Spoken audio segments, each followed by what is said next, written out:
Yeah.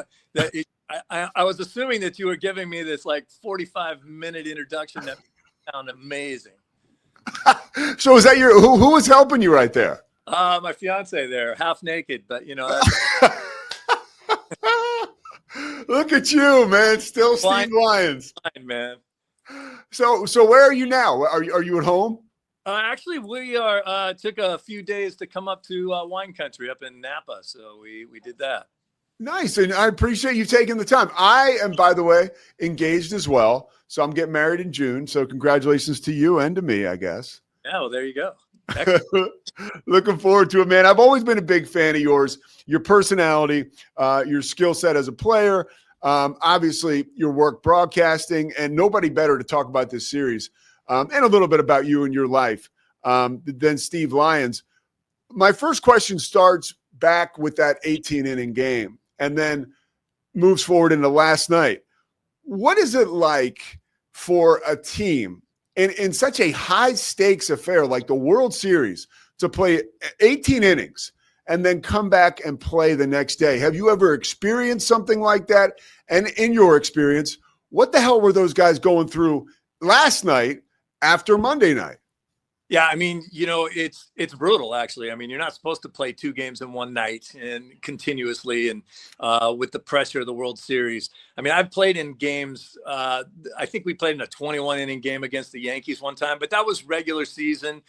And it was great for me because I actually got to play. I'm usually sitting on the bench. They eventually put me in and said, oh, geez, maybe we can get this thing over. He'll boot one or strike out 3 times and we can go home. But during the World Series, that game matters. And, I'm thinking about this. I could be wrong, but I'm thinking the last time there was an 18-inning game, it was against the Red Sox.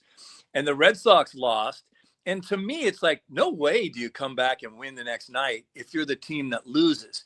You can't sleep. That's all you're thinking about. You got to get right back up and do it again.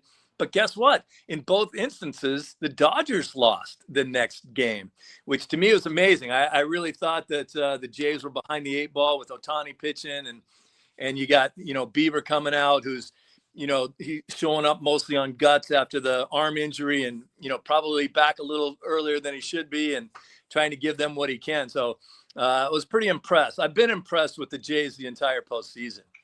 Basic question, but it's not basic because I'm talking to Steve Lyons. What, like Otani, what are we seeing here? At what level of unique really is he? And history making that we're watching before our eyes. We always played against guys that were other level. Like there's the big leagues, and then there were guys like for Barry Bonds and some Roger Clemens and some of these guys that there should have been another league for them to go to. Otani would be above that. I mean, no one's ever seen anything like this. I mean, and I think it kind of got glossed over because they walked him 5 times the other night. But in his previous 7 at-bats to that, he was 7 for 7 with 5 homers and 2 doubles. It's ridiculous. Who does that? It's just, to me, it's amazing. And every time you think, oh, there's no way he can hit another home run, can he? And then he does. So, and then the pitching, obviously he was gassed, but it wasn't like he stunk it up. He gave up a 2-run homer to Junior. And then I know those runs got accredited to him because, someone else let him in. So I think he probably ended up with like 4 earnings or something like that last night. But another amazing performance, and give him an opportunity where he starts to pitch. He's going to win 15 games next year. He's going to win 15 games, hit 40 and won't run as much. He didn't run as much this year, obviously. So probably the 50-50, 60-60 season might be over with, but he's still going to hit 40 to 50 home runs and he'll win 15 games. When they gave him the $700 million, my prediction for his offseason contract was, I'm his agent. I walk in and I say, I have your best hitter. I want 10 years, $250 million. I turn around, I walk out the door, I come back in and I say, I have your best pitcher. I want 10 years and $250 million. So that's 10 years, $500 million. I was off by $200 million. And guess what? It's a steal. It's a great deal for the Dodgers. How would he have done? You came into the league, I think, in 85 and you retired and moved into TV around 93. How would he have done against your generation of player? I think he's absolutely generational. I don't think anyone could stop him in any league, any generation, anywhere. I'll ask you the question. Do you see any reason why he wouldn't excel in any era? No, I honestly, I don't. I think he might have some problems, and this is kind of like, I don't even want to get into this, but Barry Bonds at the top of his game, doing whatever he was doing, that could be trouble for just about anybody. But I mean, I can't think of any other issues he might run into. Yeah, I mean, they may have walked him a little bit more like they did with Bonds. I actually called the game where they walked Bonds with the bases loaded, and it was actually a very smart move, and they ended up winning the game. That might have happened to him a little more in the regular season than I think it does currently. But, I don't know. I wanted to see Otani hit, but I certainly had no problem with them walking him. They walked him 4 straight times intentionally, and then the 5th time was basically an intentional walk. 5 times in a row, sure, we want to see him hit, but if I'm Schneider, I got to win the game. And I'm not going to let that guy keep hurting me. You mentioned Schneider, the manager. Which manager is pushing the right buttons and pulling the right levers so far in this series? Well, in today's game, I'm not sure the manager pulls any buttons anymore. It seems like the dude upstairs, it's like the Oz with a computer, and his analytics. And, I'm old school. And so you'll hear me bitch about the fact that the analytics is taken over and stuff. We could go on and on and on. If you want to start talking about 2 nights ago's game, I'm going to sound like my old man, no small ball. Nobody could bunt. If they tried to bunt, they messed it up. You saw guys for 9 straight innings trying to hit the ball out of the park with every swing. You had pitchers in the game that probably didn't belong in the game. You know that both managers didn't want half of those guys in a game that mattered. And yet guys go up there hacking at the first pitch. They're not trying to work the count. They're not trying to get a walk. They're not trying to get a guy over and get him in. And so we watched 9 innings of guys just swinging for the trees. Now, I'll back that up by saying, was it an instant classic as far as the World Series is concerned? Yes. Did we see some fantastic defense, some great plays being made in the 18 innings? If you were able to stay up that long, I watched it. But yeah, it's a different game than I played. And I swear someday it's going to start swinging back. Yeah. Some analytics is great, but it's just so far over the top now. Everyone's launch angle and trying to hit a ball that's up here that's not a strike, and it doesn't matter. Yeah, I was curious about that. Like, it's all sheet music now, and there's no jazz, right? Like, and it's kind of a bummer, right? What do you think it will take for us to move back into the type of baseball that I grew up obsessed with, right? Watching you play in your era. And I don't know if it's because I've grown older, maybe I've grown out of it a little, but my attention to the game has certainly deteriorated somewhat. And I think analytics is a part of that. I do. Yeah, it absolutely is. And some of the analytics, a lot of the analytics are actually good. You should have a lot of that. I mean, I look at it, if they had analytics when I played, I was a left-handed dead pull hitter, couldn't hit the ball the other way, couldn't hit a breaking ball. If you put 4 guys on the right side of the infield, I never would have got a hit. And I would have been out of the big leagues. I got 9 years in the big leagues, mostly because I could catch the ball. But I'll tell you what, all my hits were to the right side. If someone really studied what I did when I played like they do now, I would never have gotten a hit. The shift, I hate the shift, but don't tell me I can't use it. It's one of those things. Why do we make an artificial rule telling me that I'm trying to beat you? And I know that Steve Lyons is on your team and he's going to hit the ball the right side. I'm going to put 5 guys over there and you'll never beat me with Steve Lyons. But there's this artificial rule now telling me I can't do that. What is that about? The size of the bases. I like the pitch clock. It's the only thing I like. Yeah. I haven't liked the changes in baseball since they brought replay in. And that was back when I was working for Fox. And I guarantee if you look at the past tapes there, I told you it was going to be a bad idea when they brought it in back then. There's guys on their computers that want baseball to be a perfect game. And it isn't. You know why? Because it's perfect the way it is. It's perfectly imperfect. Baseball is what taught me adversity as a kid. It was the way that I learned how to get smacked down and then stand back up again. That taught me that life wasn't fair. Now everything's supposed to be fair and perfect. I don't need it. Is there a story that you've heard that you can share about a manager getting a call from on high, whether it's the GM or somebody during a game about making a switch. Like I grew up, you always would hear the rumors like Al Davis called down to the sideline and told Art Shell, to put Jay Schrader in. Like that's actually happening now in baseball. It absolutely is. But, we all have, they have the iPads and you have bench coaches. And I believe there's a number of teams that have like a quality control coach. What is that?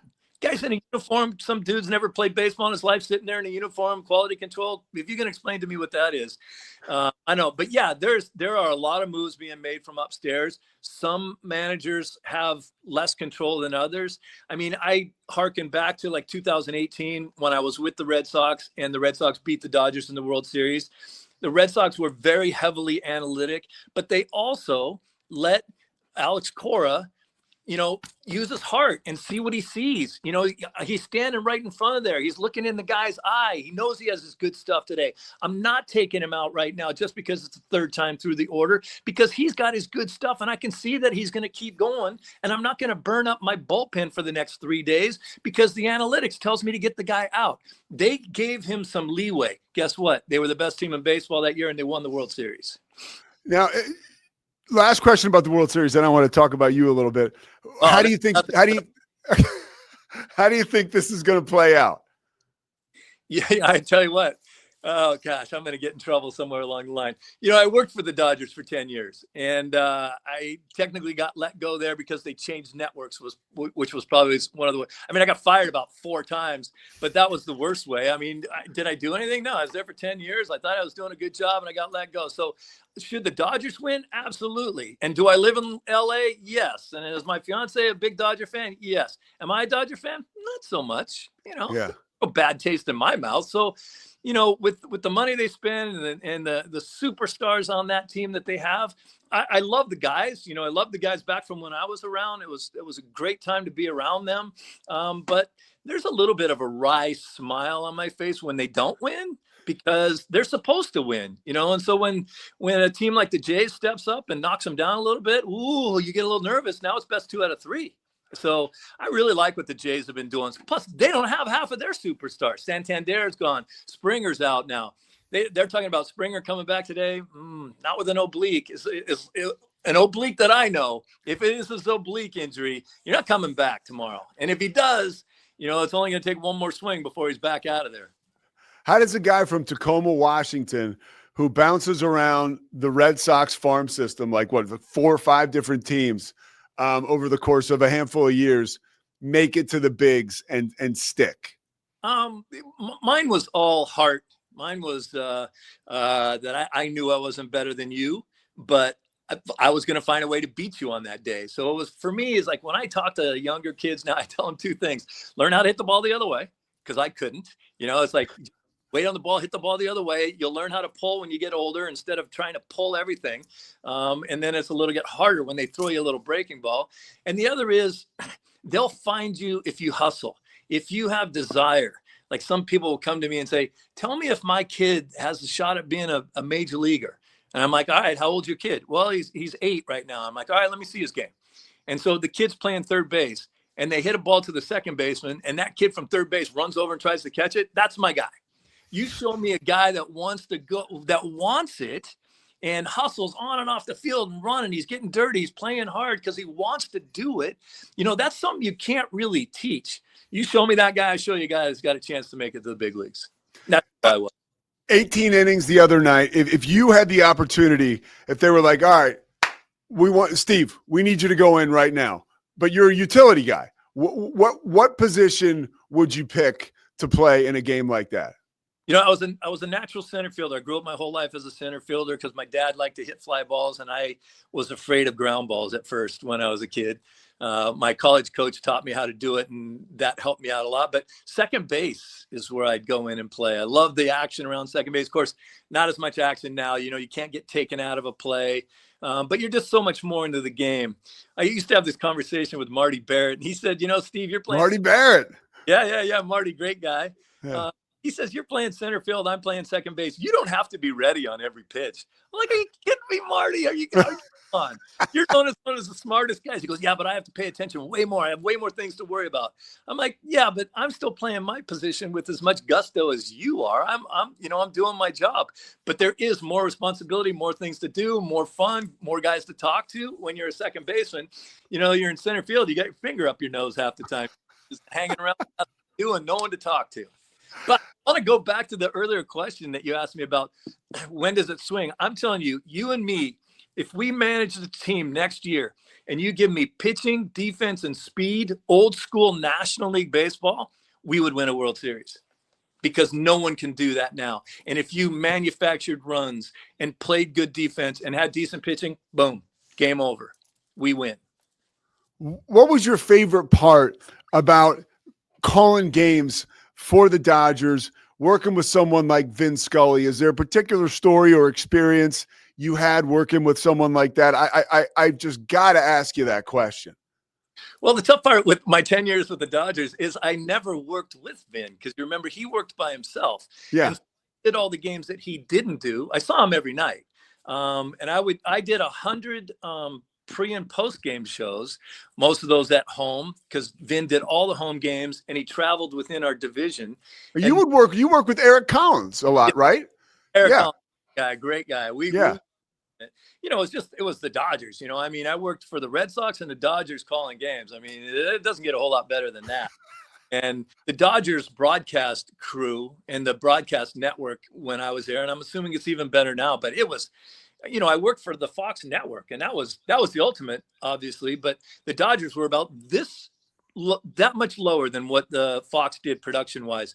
Excellent people that were in the truck, the knowledge and the awareness. So, calling games was a dream and I loved doing it. I just, kept getting fired everywhere I went, I guess. I fun and I told the truth. People don't like that, they don't like it. People can have an issue with that sometimes. It's funny how that works out, especially when you're saying it on broadcast television. Yeah. What was it like when you were working for the Red Sox to see them achieve that World Series year you mentioned? I have to imagine that, Boston's a fraternal city, and you were a Red Sox twice in your career. So you 4 times, 4 times. Yeah. So you end up back there, broadcasting games. For you, what was that like coming home? Well, it was great. My father's originally from Boston. I grew up in Oregon as a Red Sox fan because of my father. So when I got drafted by them and obviously made the big leagues with them, that was, it was a big deal. And then coming back to talk about the team, I was there for about 8 or 9 years and, decent years, but 18 was a dream year too. The Red Sox were just the best team in baseball. There was no question about it. I guess the only drawback, there was one great thing about working for NESN that happened there is that they made sure that the broadcast team and people around the organization that worked for NESN all got a championship ring. I have this big, it's over there. I should grab it for you. I had this big championship game from the Red Sox from 2018 that I didn't earn on the field, but I certainly wear it when I need to show off if I'm going to a nice dinner or I'm speaking somewhere. But the drawback was I did mostly pre and post game shows for the Red Sox. I did a handful of games, but the pre and post game show didn't travel with the team. So we didn't get to know those guys as much as when I worked for the Dodgers. When we traveled with the ball club, I'm with them every day. They knew who I was. They knew my reputation as a broadcaster. They knew that I wasn't going to bury them, but I was going to be honest. And I showed up on the field and looked them in the eye every day, the next day after I may have said something critical about one of the players to say, hey, if you have an issue with me, let's talk about it. And it never happened. But the difference in Boston was we weren't as close. We didn't travel. And so it was kind of like almost sometimes doing the games in a bubble a little bit. So that was a little more disappointing. But that 18 team was amazing. Did you ever have, and that's a great, honestly, I don't know whether you would consider yourself a journalist, but that is like a journalistic integrity you just shared with us, that feature, that quality. Did you ever have a moment working for the Dodgers when a player walks up to you and says, yo, what the F, dude? I heard what you said last night. My wife told me, or my mom told me. Yeah, that's the best way it happens. Usually I'll say, hey, you should AJ Ellis, man, he's such a great catcher. He does a great job behind the plate. He's amazing. He hits well enough to play the position. And then what happens is his friend hears it, and he hears me saying something like, I don't know, he doesn't play the position very well. He tells his girlfriend, and his girlfriend tells him, Steve Lyons said, you're a terrible catcher. It's always third way down the line. I'm like, wait a minute, that's not what happened at all. I had a problem. The only problem I ever had was with Ozzie Smith. And it was when I was working for Fox. And it was when Ozzie Smith made the All-Star team in one of his last years. And I said that he didn't deserve to be on the All-Star team. They had, God, I won't remember the names, but it was like they had Larkin. They had Nick Kasaski, who was having a good year. And there was one other guy on the team that had a good enough year to make the All-Star team. None of those guys made it. And Ozzie Smith made it as the only representative, I'm pretty sure, from the Cardinals that year. And I said, this is wrong. He shouldn't be on the team. It's not. And then so I saw him at the All-Star game, and he did come up to me and said, I heard what you said. And I'm like, well, then tell me why you deserve to be here. And he said to me, because I've had an All-Star career. And I said, it's sort of a legit point, but not really, and you have. Ozzie Smith's amazing. What a great player. No disrespect to his ability. The guy changed the way shortstops played, right? With the creativity and his ability. But that year he wasn't an All-Star. One year I had a chance to make an All-Star team. I think it was 87 with the White Sox, 87 or 88. I was having a pretty good year, and no one else was because we stunk and we weren't very good, and I was doing okay. But what I did is, with a month to go before the All-Star game, I started looking at it going, if I just hang in there, I might make the team. Well, I can. And then our only representative from the All-Star team that year was Ozzie Guillen, and he was hurt. So he made the team. And so how about if you had a chance to make the All-Star team, and it might be the only chance you ever had to make the All-Star team, but you didn't make it because Ozzie Smith made the team that year instead of you. So An All-Star happens every season. So if you're not an All-Star every season, then that's it. Sorry, that was a long story. No, it was you bring Ozzie. That's the best, because when you think of somebody of that ilk, still kind of, I love it, because we're all humans, a little insecure, right? Hey, why'd you say that? I think that's terrific. Go ahead. Critical but fair. Yes. Yeah, always fair. And most of us know if I make a mistake on the field and I have to hear about it later, if I really look in the mirror, I'll be like, yeah, the guy's right. He's right. I should have thrown the ball to second base and not third base. It was a mistake. Usually I only got on guys that didn't hustle. If you don't hustle, you're going to hear from me.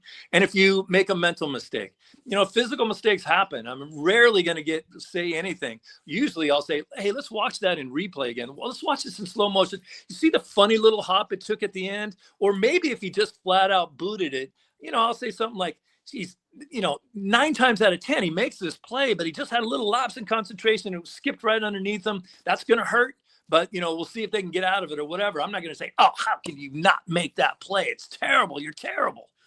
So all the time you spent working in LA, what was your favorite, only in LA working for the Dodgers moment? I'm sure you have a bunch of them. Is there one that sticks out you can share? Yeah, here's a good one. We had Manny Ramirez after they ran him out of Boston. He came to the Dodgers and really carried the team into the playoffs himself. I think he led the team in home runs after he got here after the All-Star break. But they made a left field section called Mannywood instead of Hollywood because he hit all his home runs over there. And one day they made a bobblehead of him. They hustled and made a quick bobblehead of Manny Ramirez, and then on the bobblehead night, he didn't play. so he's on the bench and he doesn't play. And then late in the game, we're getting beat and the game's, I don't know, they tie the game up late in the game and the bases are loaded and he comes up to pinch hit and he hits a grand slam. To me, that's Hollywood. That's, it doesn't happen anywhere else. He hits a grand slam on his own bobblehead night on a day he doesn't even play. And so I thought that was funny. That's a pretty good one. Couple more for you, then I'll let you get back to wine country. You were, your nickname, Psycho. Obviously extremely intense. Also a guy who knew how to keep a clubhouse loose when it got tight. How do you keep a team that you feel as a veteran is tense tonight? We got a big game we're kind of holding the steering wheel too tight. Is there a go-to move for you or something you could do to loosen up the clubhouse and get guys playing fast and loose where you know they're going to be their best? Usually in a situation like that, it's humor. You find a way to be funny at a time where nothing else is going on. Like the entire clubhouse is quiet. Guys, are starting to get ready. You find a way to be funny. Or, I thought Guerrero Jr. had a pretty good comment the other night. He said he came in late and everyone had their heads down. And he's like, what, is it over? Because, it's like you go back to Animal House. It's not over until it's over, And he said, where's the music? Let's play the music. You're down and stuff. You gotta put it behind you. And to me, it was always find a way to be funny. But it is tough. I can tell you that being the guy in the clubhouse that's a little bit of a cut up and a funny guy. It's tough to be that guy when you're not an impact player too. I certainly wasn't an impact player, so I had to be careful not to step on toes, like to try to be funny in a situation where one of the veterans might say, hey, not now, so you got to toe that line a little bit where it's like, no one's really listening to me when I stand up and say, come on, you guys, let's go. This is crazy. But if I stand up and, I don't know, do something that's just a little bit more off the wall and doesn't have much to do with let's play harder and, kind of lighten the tension. And that was kind of the way I tried to do it. Do you have any memories were you on the playoff roster in 86 for the Red Sox? I got traded for Tom Seaver at the deadline in 86. So I was actually in Chicago. And again, all due respect to the Mets and everything, the Red Sox that year were the best team in baseball. And I got to play half the season with them. And it was the most amazing year I ever had because I wasn't playing that much, obviously. But it was a team that we blamed ourselves when we lost. It was, players rarely get to play on a team where you say, oh, we got beat tonight. Oh, someone's going to have to pay tomorrow. And that was the way we looked at it. And it was a great team to kind of grow up on. And then I got traded out and got a little bit more of an opportunity to play with the White Sox. But if you're a player and you get the opportunity to play on a team like that, it makes life easier. Do you believe or buy the story that John McNamara had Buckner out there because he wanted him on the field for when they won the series? Yeah, I do believe that. I think that, it was a tip of the cap to Buck. But I also, people say, oh, Dave Stapleton should have been out there. And maybe he should have. But he went out there far fewer times than people think. You know? It's a good war cry to say, oh, why wasn't Dave Stapleton out there? Yeah, totally. I don't think it's like a huge, egregious error, but it is interesting just the way it all played out. It was the Lord. Did you see that ball? It goes through his glove. He didn't literally through his glove. It was just not the time for the Red Sox, I guess. And, you talk about respect for a guy, Bill Buckner. He is one of the number one guys in my lifetime for respect as a player because I watched him come to the Red Sox when he had to ice his ankles for an hour before and after the game. And this is a guy who used to be able to fly. When he was with the Dodgers and the Cubs, he could run. I mean, he's stolen bases. He's first to third. He's first to home with anybody. And then I watched what he had to do just to get on the field and play. It was unbelievable. And for McNamara to say, yeah, I want him on the field at the end, I have no problem with that. Yeah, I mean, he was basically held together by chewing gum. By the time he ended up there. Hey, top Nikes. What's that? And his high top Nikes. Yeah. So, do you still live in Hermosa? I do. Yeah. Okay. So my brother Kevin, this guy here, Kevin Souza, he passed away in 2 years ago from cancer. But Kevin Souza's his name. He always played music out there. He was a therapist. He was he said, seeing you around town, that you were like the real cool, just a great guy. He lived on Loma Drive. Yeah. What's funny is I've lived off of Loma Drive twice. And gosh, why can't I think of his name? He's a guy that plays guitar around town right now. And I believe he credited your brother with his inspiration of why he plays. Gosh, Mikey Jerome, maybe? Mikey Jerome. Jerome with his heart, because he has a terrible voice, but he sings songs. And he said that Souza was the only guy that really believed in him and kept it going. So now Mikey Jerome's had a couple paid gigs. I've shown couple of them. He's a great dude. It's not, he does himself well when he has a couple backup singers with him. He won't even be mad at me for saying that, but he's such a great guy, and he's around town all the time. Steve, you're the man. I had to get personal with you there. I figured you might have a connection to my bro, and it makes my day that you do. And thank you for all you've done for the sport of baseball, for broadcast television, and just being one of those guys who can lift a person's spirits when they just see you on their TV. Yeah, I'm the poster boy for doing what you shouldn't do on TV, probably. Hey, look, there's some good in that. Al Michaels said you got to keep the rascal going. You had a real rascal. Yeah, it was funny at Fox. It was weird. They hired me. When they hired me, they said we need you to be the funny guy, we need you to be the controversial one, and we need you to be the outspoken one. And I was for 10 years, and then made one mistake, and they ran me out the back door. Steve, man. And by the way, I don't even admit to the mistake. It wasn't a mistake. They really had to connect some dots to make what I said a bad thing. So anyway, All right. Well, look, dude. Do you want to share what the mistake was? Because it takes too long. But when I got fired for making the comment with Lou Piniella doing a playoff game, I had said something in bad Spanish, and he had been talking about finding wallets before, and I said something about I knew I was going to make a call back to him finding wallets. Yeah. And I said, now I can't understand you, and my wallet's missing. And so Fox tried to connect the dots and basically said, you just said that if you're a Spanish-speaking person that they would steal your wallet. And I'm like, no, I didn't come close to saying that. And by the way, I work for the Dodgers, and I've been there for 10 years and have a great reputation. All due respect, the Dodgers fan base and audience is probably 70-80% Hispanic. Awesome fans. I never had any problem with anybody there. Yeah.